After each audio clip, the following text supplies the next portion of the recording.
Otep à tous, bienvenue sur la chaîne des panafricanistes par essence, par conviction et par excellence. Celle des citoyens kémites par nécessité et obligation de combat. Nous sommes une chaîne qui n'est guidée que par nos ancêtres et rien que par les ancêtres qui appartiennent à l'égrégore du monde noir. Par conséquent, nous ne croyons en aucun Dieu venu de l'étranger. Toutefois, cette vidéo n'est aucunement destinée à inciter à la haine ou à la violence, car nous menons un combat qui est d'abord et avant tout spirituel, intellectuel et démocratique. Ensuite, il est politique, géopolitique et géostratégique contre l'impérialisme, le colonialisme, le néocolonialisme et l'endocoloniat, qui sont tous qualifiés de crimes contre l'humanité.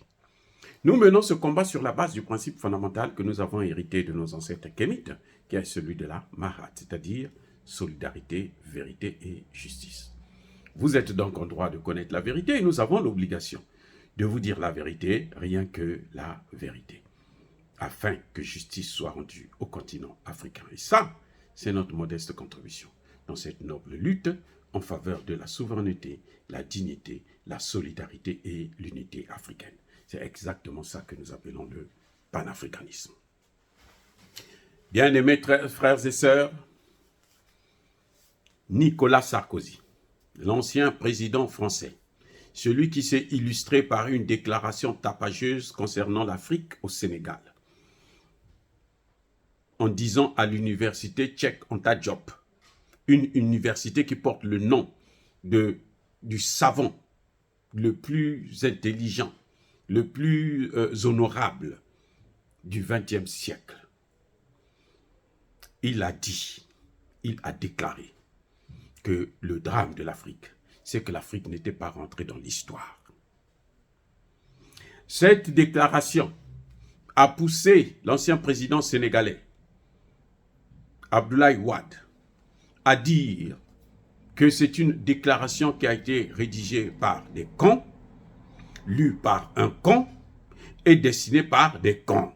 C'est pas moi qui parle, c'est le président Abdoulaye Wade et je salue cette réponse très sage. Pour une fois, Abdoulaye Wade a été vraiment très, très formidable. Mais ce monsieur Nicolas Sarkozy, c'est comme si l'Afrique était son problème.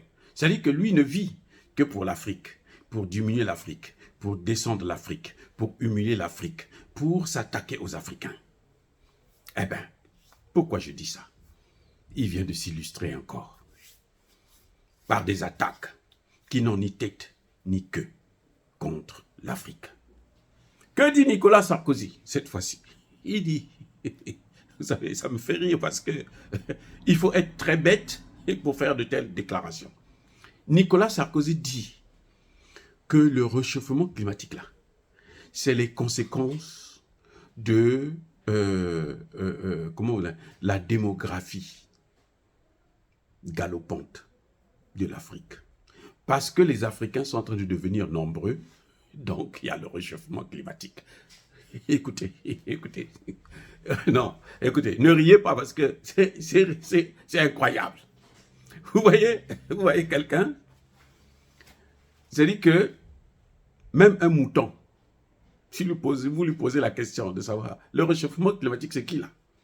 Il va vous dire que les États-Unis, la Chine, l'Europe et les autres.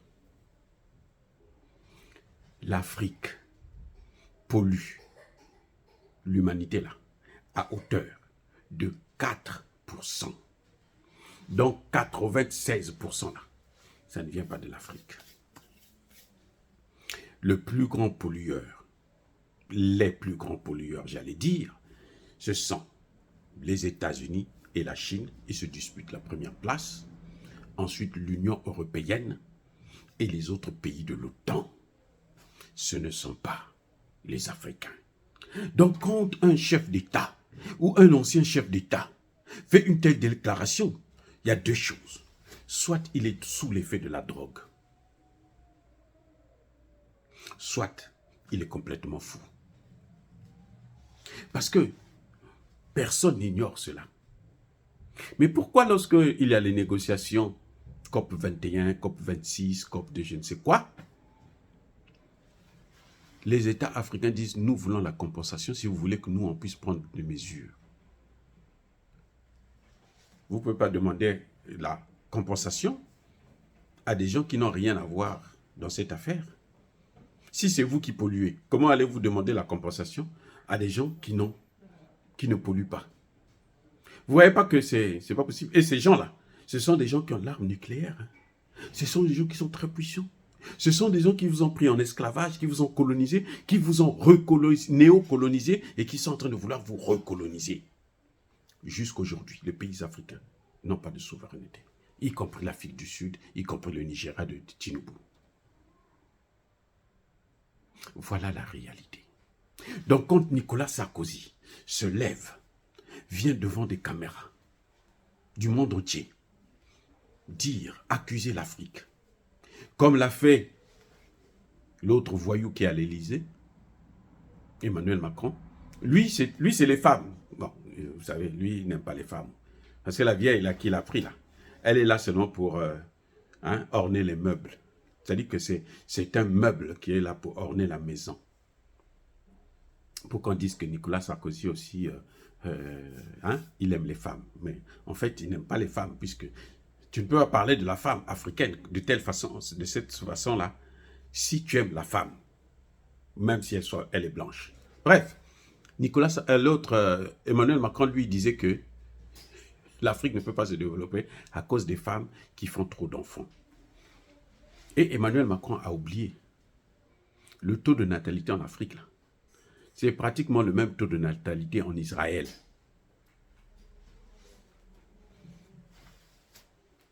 C'est pratiquement le même taux de natalité en Israël. C'est pratiquement le même taux de natalité en Inde. C'est pour ça que les Indiens, là, ils sont maintenant au coude à coude avec la Chine. 1,5 milliard d'habitants. Chacun. C'est le même taux de natalité dans les pays arabes, là. Pakistan, Afghanistan, Iran et autres. Tous les pays qui finissent par AN, là. Il y a un taux de natalité qui est très élevé. Mais Nicolas Sarkozy a vu seulement le taux de natalité africaine. Ouais, il a besoin de plus que les lunettes. Il a besoin des jumelles. Pour mieux voir depuis la France, là, pour voir ce qui se passe en Afrique et dans les autres pays du monde. Vous voyez, c'est grave quand vous entendez de telles imbécilités. C'est-à-dire que vous vous demandez, mais est-ce que ces gens-là ont un cœur? Est-ce qu'ils ont un cerveau? Est-ce qu'ils réfléchissent? Ou bien est-ce qu'ils agissent par instinct? Oui. Je vais vous dire une chose. L'Afrique, qui aujourd'hui compte 1 milliard, 200, 300 ou presque 400 millions d'habitants, l'Afrique, hein, tout le continent africain, 1 milliard.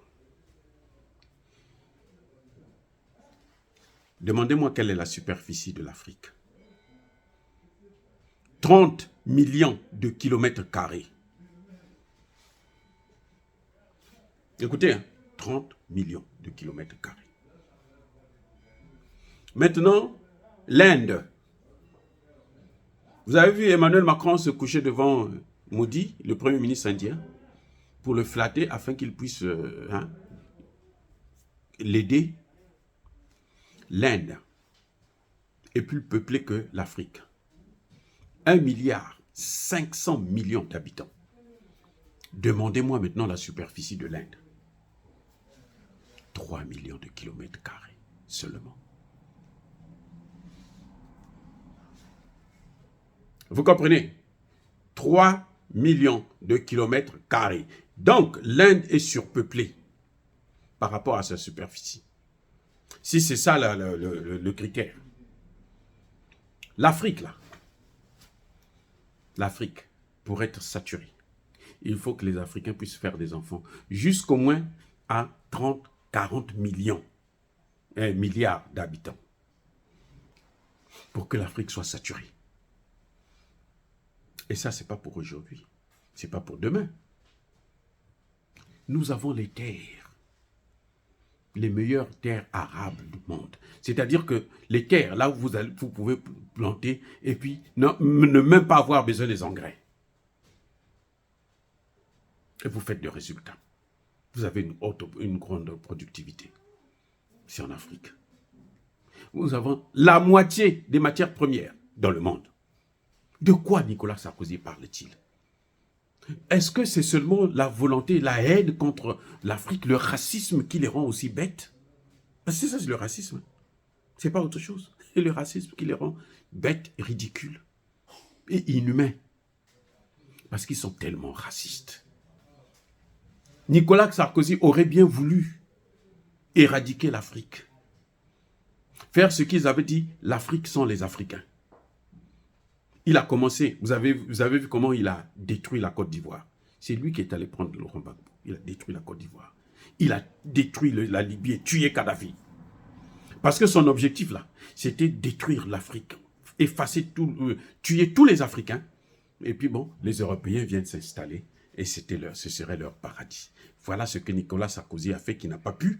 Et maintenant, sorti de l'Afrique là, il continue à réciter ses imbécilités pour trouver des gens qui vont essayer de comprendre sa philosophie et pouvoir l'appliquer. Mais, malheureusement pour lui, l'Afrique s'est réveillée. Oh, les Africains sont émancipés. Les Africains sont éveillés, ils ne dorment plus. Même quand ils dorment, là, ils ont un œil ouvert et un œil fermé, comme disait Houphouët-Boigny. Dire cela, c'est inciter à la haine ou à la violence. Non, c'est vous faire comprendre que cet ancien chef d'État français, qui n'a pas pu faire 2 mandats, il a fait un seul mandat. Parce qu'il est tellement incompétent, parce qu'il a tellement détruit la France. Au point où François Hollande n'a pas pu venir colmater les brèches.